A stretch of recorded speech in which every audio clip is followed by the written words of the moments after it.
Многу ни е мило за настанот, како јас сум родител на дете со попреченост и ни е мило за настанот најпрви за центарот што ќе се отвори. Мислам, ние го запознавме родителите и градоначалникот со нашите потреби, што ги имаме уште претходно.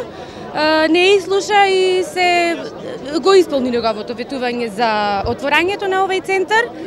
Така да ние веќе неколку години, јас сум родител на дете со попреченост 7,5 годишна возраст и во овие 7,5 години сме се сретнале со многу неприлики кои што не ни ги приуштила досега државата. Мислам во однос на школување и престој на децата во текот на денот, тука спаѓа и работа и екзистенција на родителите за подобар живот.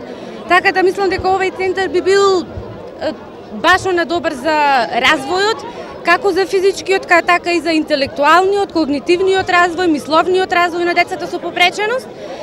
И мило ми е за ова трка што ќе се оствари, затоа што секој денар собран иди во полза како за центарот, така и за справи сите средства кои што би помогнале за понатамошен интелектуален и физички развој на децата. Значи овој центар е потреба за нас родителите и за овие деца да бидат згрижени во тој центар, затоа што стварно досега сме немале услови да можеме ние како родители да одиме на работа, сме немале на кого да ги оставиме овие деца и сме немале услови за тоа. Овој центар стварно една голема благодарност до градоначалникот што створи напор да се отвори овој центар.